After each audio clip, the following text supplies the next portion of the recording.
बाहेर येऊन थांबलोय हायवेला. धीरज गेलाय गाडी काढायला. अजून गाडीच काढतोय.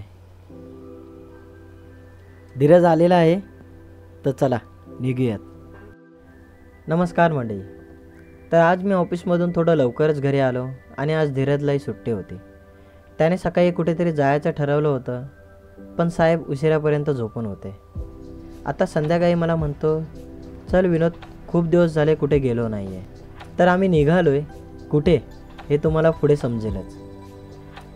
ही जागा मुंबईतली एक खूप प्रसिद्ध आणि धार्मिक दृष्टिकोनातून महत्त्वाची जागा आहे. मुंबईतला प्रत्येक श्रद्धाळू व्यक्ती इथे कमीत कमी एकदा तरी दर्शनासाठी येतोच.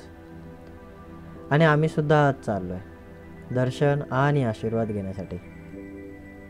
जर तुम्ही इथे गेला असाल किंवा जाण्याचा विचार करत असाल तर तुमचा अनुभव खाली कमेंटमध्ये नक्की सांगा. हो, आम्ही आलो आहे सिद्धिविनायकाच्या दर्शनाला. आम्हाला पोचायला 7:30 वाजलेत. बाहेर खूप गर्दी आहे.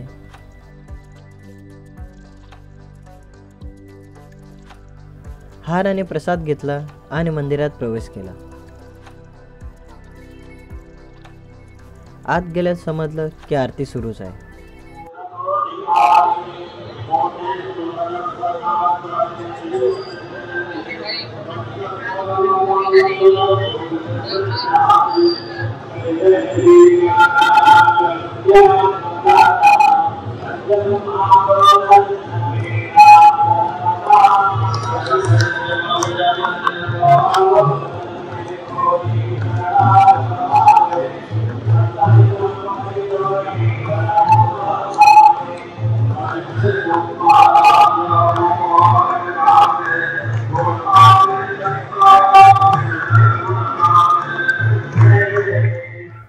म्हणजे वेळ एकदम योगायोगाची. मंदिरातलं वातावरण खूप शांत, मन प्रसन्न करणारा अनुभव होता. एकदम पॉझिटिव्ह वाईब्स. जणू काही सगळे ताणतणाव विसरून भक्तिभावात एकरूप झाल्यासारखं वाटलं. आरती संपल्यावरती आम्ही गाभाऱ्यात जाणाऱ्या रांगेत उभे राहिलो. म्हणतात ना, देव आपल्याला रांगेतच भेटतो. खरं तोच अनुभव. जो क्षण जिथे फक्त आपण आणि देव आणि आपल्या मनातल्या गोष्टी.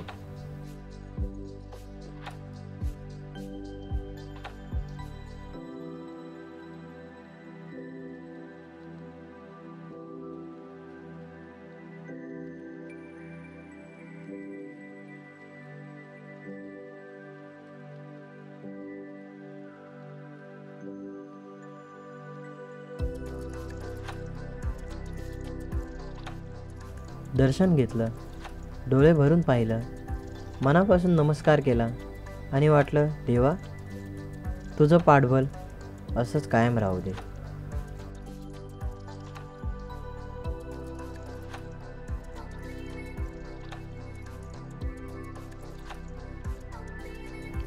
त्यानंतर बजरंग बलींचंही दर्शन घेतलं.